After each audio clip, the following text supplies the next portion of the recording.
Muy buenos días, estimados estudiantes de esta honorable universidad. Es un placer, es un gusto poder compartir con ustedes una unidad de aprendizaje, teorías de la educación, que bueno, nos desafía en tres grandes dimensiones. Un desafío formativo, que es eminente en cada una de las unidades de aprendizaje de su formación en esta maestría en educación. Un desafío organizativo que nos invita a organizar nuestra conducta de estudio, nuestras fuentes de aprendizaje y, bueno, las relaciones que establecemos con los demás en nuestro alrededor para poder seguir aprendiendo y para poder mantenernos en este desafío formativo que fue el primero, ¿verdad? Y un último desafío que tiene que ver con el desafío ético, ¿no? ¿Sí? El compromiso con ustedes mismos, con su contexto inmediato y con su país, por ser mejores personas y por ser mejores ciudadanos. Entonces es una asignatura que nos desafía, teorías de la educación. Pero también es una unidad de aprendizaje que está en una línea muy interesante, que es la línea de la sociología de la educación, ¿sí? No son las teorías de la educación que tienen relación íntima con la pedagogía, ¿no? Como posiblemente ya lo han estudiado en otra unidad de aprendizaje o en otro momento de su vida profesional o de su formación profesional, ¿verdad? Sí, me refiero a aquellas teorías de la educación, donde pudieron acercarse al estudio de Rousseau, de Pestalozzi, de esas primeras pedagogías oficiales, ¿verdad? Que sabemos que hay, según la historia de la educación, pues otros momentos de sistematización pedagógica, incluso desde la época primitiva, digamos, el contexto de la pedagogía oriental, la griega, etcétera. Y bueno, hasta ahora, ¿no? Hasta este momento, hasta ya más de un cuarto de siglo, me refiero al siglo XXI, pues hay pedagogías innovadoras. Pues no, estamos en una línea sumamente interesante, es la sociología de la educación. Y voy a contextualizar un poco a través de una presentación muy breve, una introducción a lo que vamos a estudiar, ¿sí? Y después platicaremos sobre los propósitos de la unidad de aprendizaje, cómo se constituye el plan de formación o el desafío de formación que vamos a llevar a cabo. Bien, pues bueno, vamos a compartir pantalla para presentar un poco nada más el contexto de estudio que vamos a estar trabajando.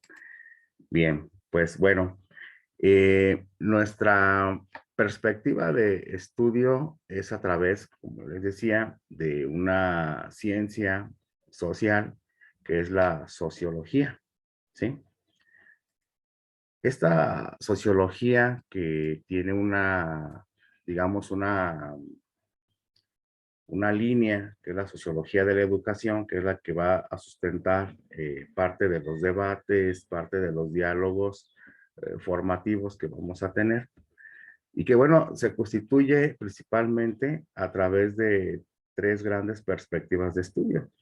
La primera perspectiva es la perspectiva funcionalista, ¿sí? ¿Qué tiene que ver esta sociología funcionalista, esta teoría funcionalista con la educación? ¿Sí? ¿Cómo se expresa la política educativa, la cultura escolar, la conducta en el aula, desde esta perspectiva funcionalista, ¿no? Esta perspectiva tiene una visión de la sociedad y es que esta sociedad sea estable y que sea bien integrada. Tiene una visión del individuo donde las personas socializan para cumplir funciones sociales y sus principales autores que vamos a ver también en esta unidad de aprendizaje son Emile Durkheim, Malcolm Parsons y Robert Merton. ¿Sí? El primero es un francés, ¿sí?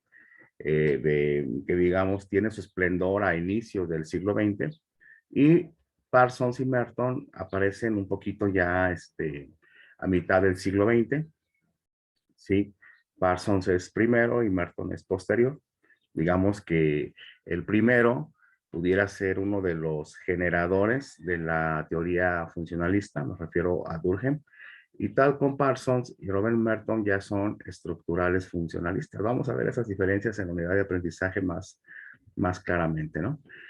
Pero bueno, aquí existe ya un encargo para la educación en esta perspectiva funcionalista, y es que la educación, bueno, sea útil para, digamos, tener una sociedad estable, y entonces la educación que se imparta en las escuelas y en las aulas tenga como principio fundamental socializar las normas y los valores dominantes de esa época para que sean aprendidos por los estudiantes y sean como los ejes que van a integrar a los sujetos, a la sociedad, sin ninguna, digamos, posibilidad de desfunción. Es decir, eh, que, que estos sujetos se integren de manera armónica a la sociedad.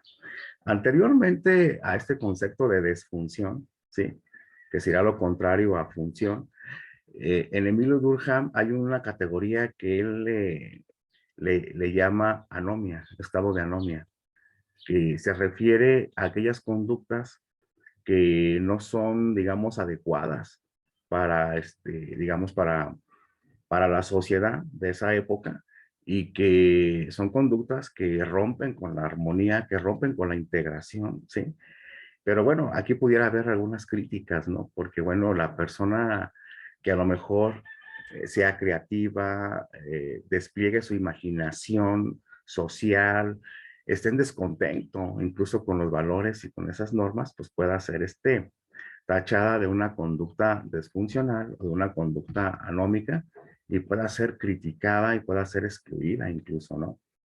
Son cuestiones que tenemos que ir valorando. Entonces, hay un primer encargo en esa perspectiva funcionalista.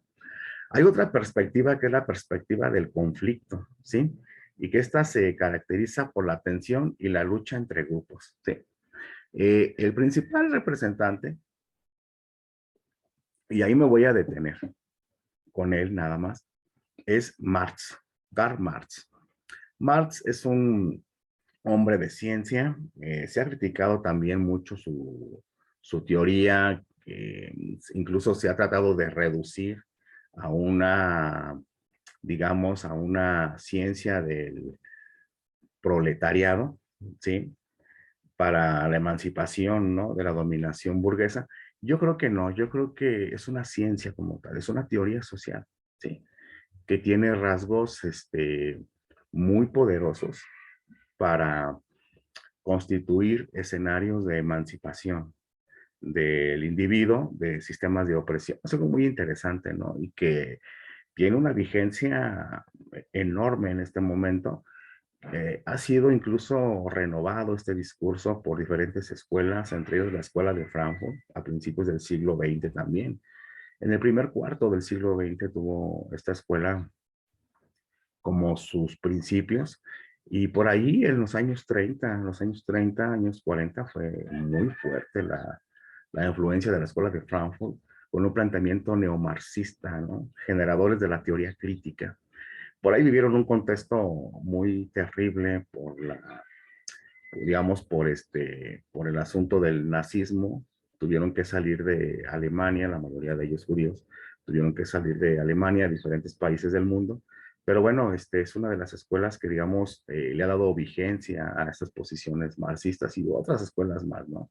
Hasta la actualidad tiene una vigencia el planteamiento de Carlos Marx. En la educación es muy influyente, que también vamos a ir analizando cuando lleguemos a ese tema de manera más profunda, los aportes de la teoría marxista, sobre todo a la teoría educativa actual, ¿no? Que es importante, ¿no? Entre ellas hay que recordar la pedagogía crítica, por ejemplo. Tenemos también otra perspectiva, que es la perspectiva interaccionista. A mí me encanta mucho porque esta perspectiva, digamos, algunos también la conocen como el interaccionismo simbólico, es la posibilidad de que desde el mundo de lo cotidiano, desde el día a día, pudieran surgir elementos de construcción de conocimiento, de diálogo de saberes, y desde ese contacto cotidiano entre las personas pudieran nacer nuevas fórmulas para vivir al margen de, digamos, de políticas dominantes, ¿no? Es algo muy interesante, es algo muy importante. Y ustedes lo pueden, por ejemplo, prever ya en una visión de sociedad donde se le apuesta a, digamos, a influir en la interacción social diaria, ¿no? O sea, cómo esta teoría puede llegar ahí. Bueno, ahí una disculpa, tengo una perrita y esto así es, ¿no? No, no estamos en un estudio profesional, estamos en casa. Bueno, y también hay una visión del individuo, ¿sí? Digamos, las personas manipulan los símbolos y crean sus mundos sociales mediante la interacción, ¿sí? Hay mundos de conocimiento, hay mundos de vida, como yo les decía, al margen de una política de Estado, por ejemplo, ¿no? Y que pueden ser alentadores para sortear algunas dificultades, ¿no? En el mundo cotidiano. Voy a poner un ejemplo muy concreto de la actualidad, ¿no? Por ejemplo, en la actualidad tenemos un sistema económico, ¿sí? Reglamentado por una política de consumo, en este caso neoliberal. Ese es un ejemplo, ¿no? ¿Sí? Tenemos, digamos, la dominación de ciertas empresas a nivel internacional sobre las políticas económicas de los estados, o sea, más arriba, ¿no? Pero dentro de esa dominación existen prácticas comunitarias muy alentadoras, ¿no? Que están sobreviviendo y que están dando resultados al margen de esas políticas. A eso se refiere un poco esto del interaccionismo, ¿no?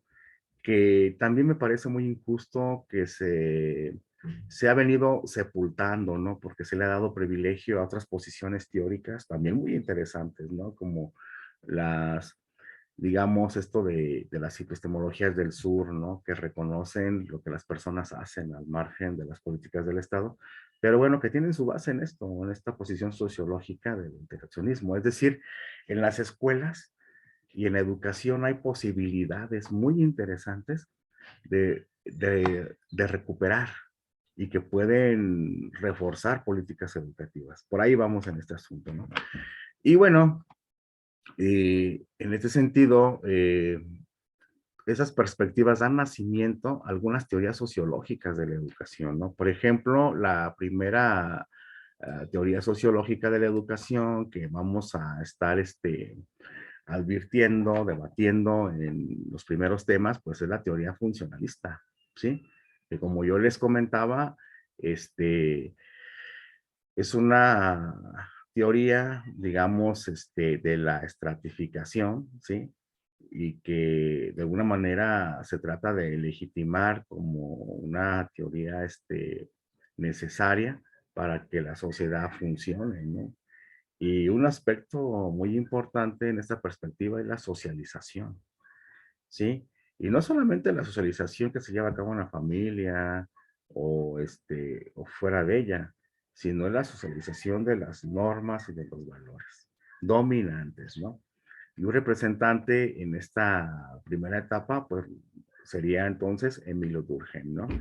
Que después va a venir los nuevos funcionalistas como Parsons, como Merton, incluso neofuncionalistas ya muy cercanos al siglo XXI, en los años 90, por ejemplo, como Niklas Luhmann. Vamos a tratar en alguno de los videos de apoyo, vamos a hablar de Niklas Luhmann, ¿sí? Bien, tenemos también otra teoría que es la teoría de la reproducción y la correspondencia. Eso también es muy importante, ¿sí? Donde, bueno, se cataloga que la función de la educación en cualquier sociedad en general es reproducir. Entonces, estas teorías de la reproducción se encargan de develar el carácter reproductor de la sociedad, ¿sí? Y ahí tenemos a Pierre Bourdieu, por ejemplo, que es uno de los, digamos, franceses sociólogos más importantes del siglo XX. Y hay algunos textos muy importantes que también vamos a compartir en su momento de Pierre Bourdieu, algunos recursos, algunos materiales para comprender su posición, ¿sí? De Pierre Bourdieu. Antes de la teoría de la reproducción, existe, existe también una teoría de la educación que yo le llamaría la teoría marxista de la educación, digamos como mm, la segunda generación de la teoría marxista de la educación, con Antonio Gramsci, un italiano, digamos, esplendoroso en su forma de escribir, porque él escribió los cuadernos de la cárcel, precisamente en la cárcel, con un lenguaje estratégico, de tal manera que los guardias no se dieran cuenta de que realmente estaba escribiendo, ¿no? Por ejemplo, él hablaba de un príncipe y de lo que estaba hablando era de un nuevo partido político. Es muy interesante esta posición de Antonio Gramsci, que les digo es un marxista que nos otorga un concepto de hegemonía. ¿Sí? Cómo la hegemonía cultural va a hacer efecto en la población, ¿sí? A través también de un ejercicio de dominación, pero también nos da la posibilidad de una contrahegemonía, cómo se pueden construir alternativas. Esto, digamos, es antes a la concepción de, bueno, a la teoría de la reproducción y correspondencia. No está en esta tabla, pero hago alusión a ella con Gramsci, también con Luis Althusser, los aparatos ideológicos del Estado, que también lo van a ver, que también es parte de la temática. Y bueno, más adelante tenemos ya, como habíamos comentado, la teoría de la educación interaccionista, ¿sí? Con Mead, con Berger y Luhmann, ¿sí? Todo esto que tiene que ver con el conocimiento cotidiano. Tenemos también la teoría de la resistencia, ¿sí? Ahí tenemos algunos, digamos, filósofos, sociólogos, educadores muy importantes. Entre ellos tenemos a Henry Giraud, ¿no? Quien consideraba la escuela como un espacio de resistencia, ¿sí? Cómo se pueden crear desde allí escenarios de resistencia. Y también tenemos a la pedagogía crítica, ¿no? Con Paulo Freire, por ejemplo, con Peter McLaren, ¿sí? Esto va a ser algo muy interesante que lo podamos analizar. Vamos a ver cómo esa escuela que en un principio se plantea como una socializadora de los valores dominantes, puede llegar a ser una escuela emancipatoria, ¿sale? Bueno, pues esta es una primera parte que les quería comentar por dónde va a ir nuestro curso. Ahora quiero mostrarles un poco cuáles son los objetivos, ¿sí? Y cómo está trazado nuestro curso.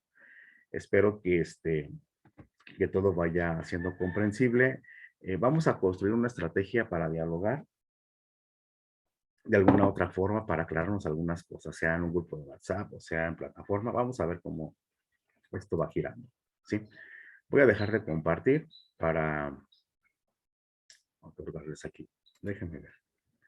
Creo que ya está. Muy bien.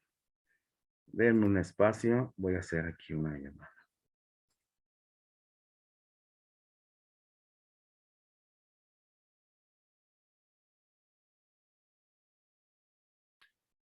Bien, vamos a compartir otro texto que nos va a ayudar a comprender la trayectoria del desafío formativo en esta unidad de aprendizaje. Bien, pues bien.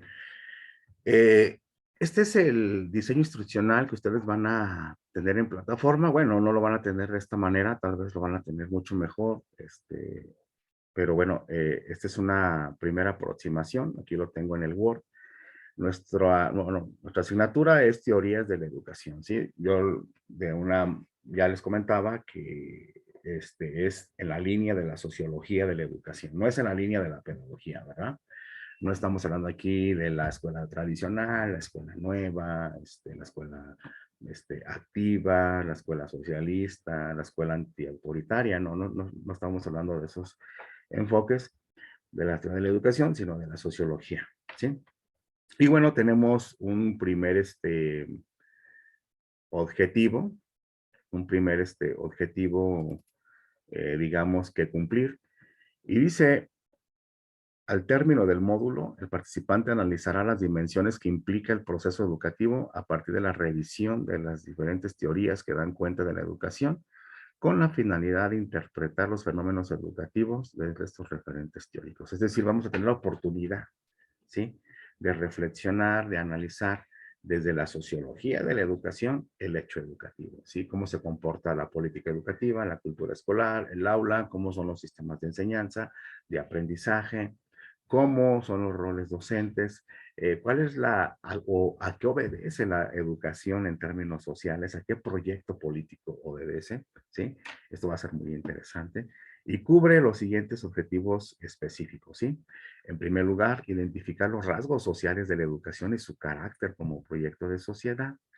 Caracterizar la escuela y el aula como un espacio de anticipación del sistema social. Es decir, bueno, lo que planteaba Parsons en la teoría funcionalista, ¿no?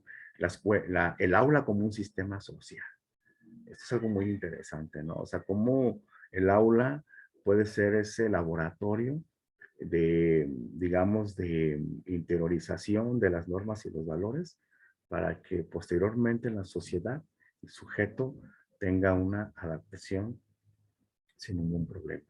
La palabra adaptación es muy cruel, es muy cruel. De hecho, deberíamos de tener mucho cuidado cuando la usemos. Yo la utilizo en este contexto, político educativo, no la utilizo en otro contexto, porque bueno, es parte, tiene que ver con asuntos de control, de dominación, ¿sí?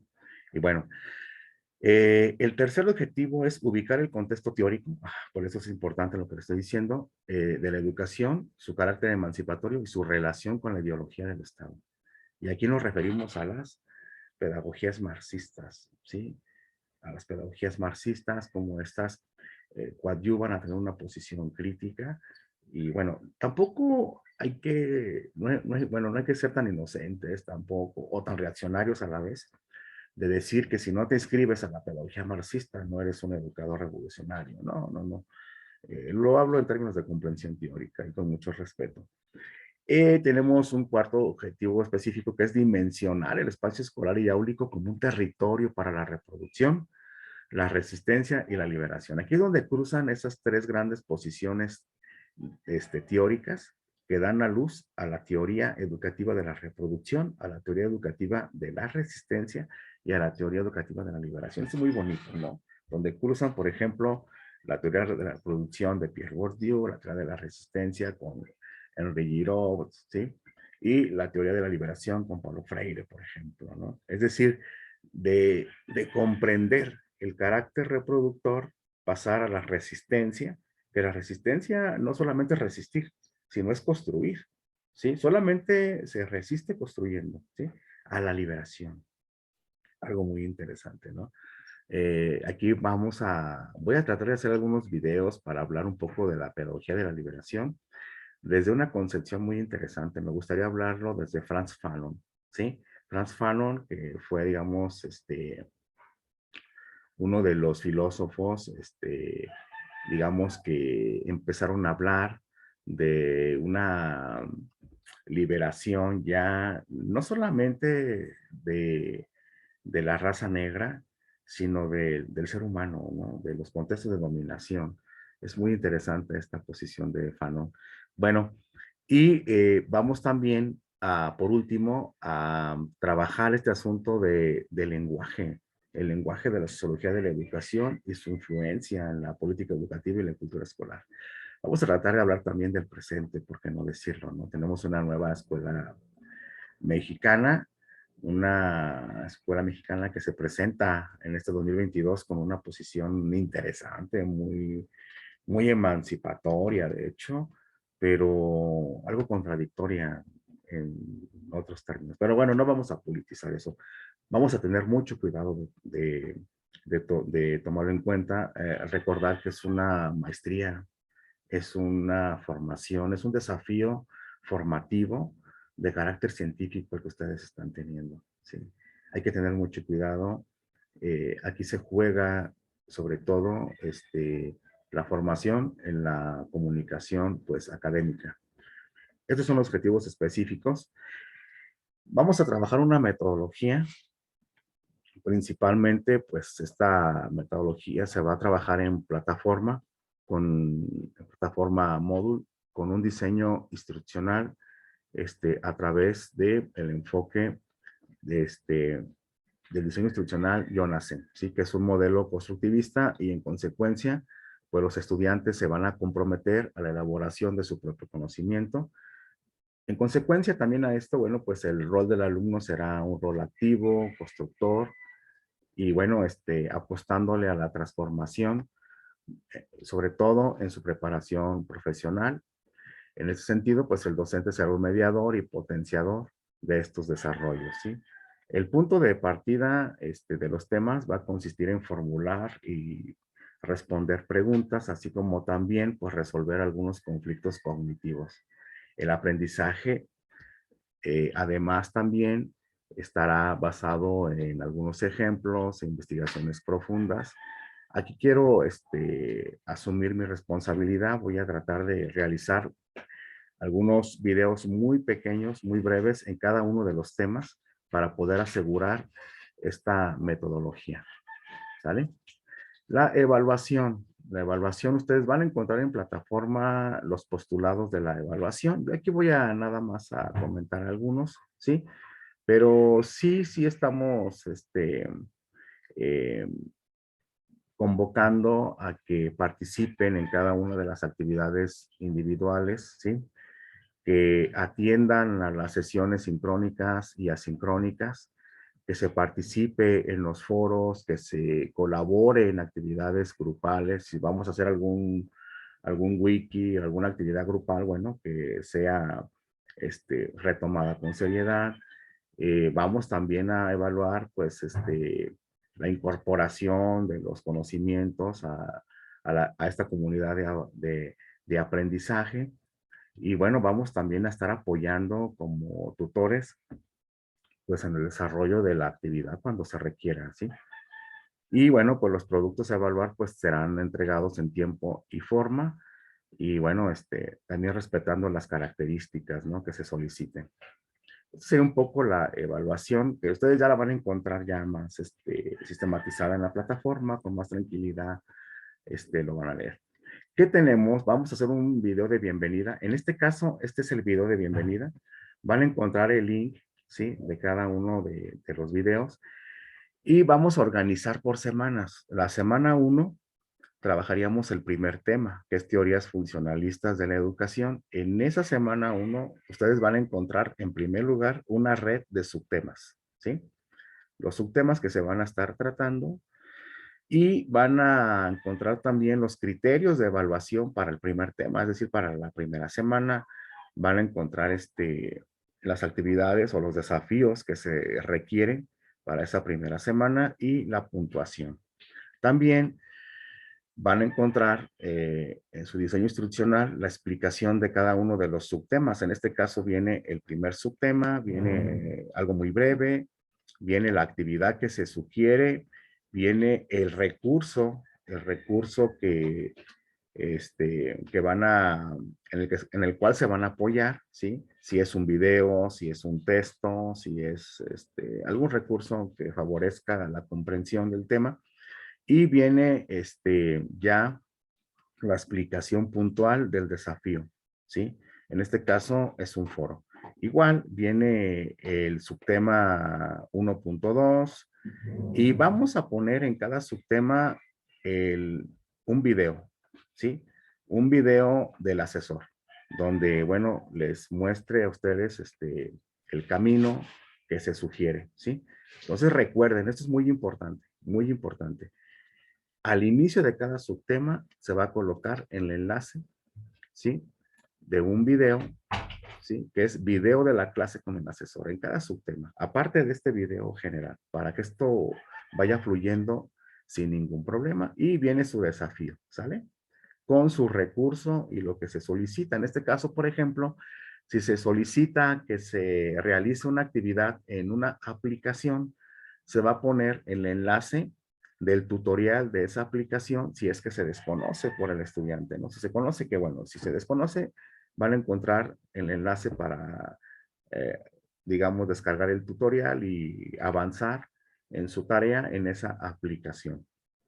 Aquí, por ejemplo, viene el subtema 3 y van a encontrar algo muy breve sobre el subtema 3. Van a encontrar el video de la clase con el asesor, en este caso con su servidor, y su desafío número 3, ¿sí? Donde van a encontrar, bueno, la actividad y los recursos que van a utilizar, ¿sí? Y así, pues, el tema 4 con su video y con su desafío, ¿sí?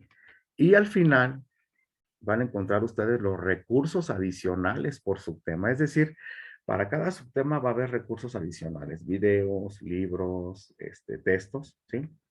Y también van a encontrar las rúbricas, muchachos. Por ejemplo, en el desafío 1 van a encontrar su rúbrica. Si el desafío es un foro, pues van a encontrar su rúbrica, ¿sí? Si el desafío es una imagen interactiva y genial, van a encontrar su rúbrica también. Y así, para cada actividad, pues van a encontrar una rúbrica al final. Eh, vamos, en la plataforma puede haber algunas variaciones, pues si es necesario hacemos otro video que digamos, yo le llamaría, para que ya lo sepan de una vez, un video de apoyo para navegación en plataforma, ¿sale? Pues bueno, este es el desafío, muchachos, es un desafío interesante. Vamos a aprender bastante, bastante con todos. Esta es la apuesta, ¿no? De un servidor en esta asignatura o unidad de aprendizaje, teorías de la educación, ¿sale? Y pues arrancamos con este primer tema, que es teorías funcionalistas de la educación, ¿sale? Van a encontrar también ahí, ya como yo les decía, un video en cada subtema de un servidor orientando la actividad y el contexto teórico. Pues me da mucho gusto conocerlos. Soy el doctor Arturo Espinosa Maldonado y bueno, van a encontrar también una semblanza de mi formación, de mi currículum en plataforma y los datos de cómo contactarme. Les mando un fuerte abrazo y mucho éxito en esta unidad de aprendizaje.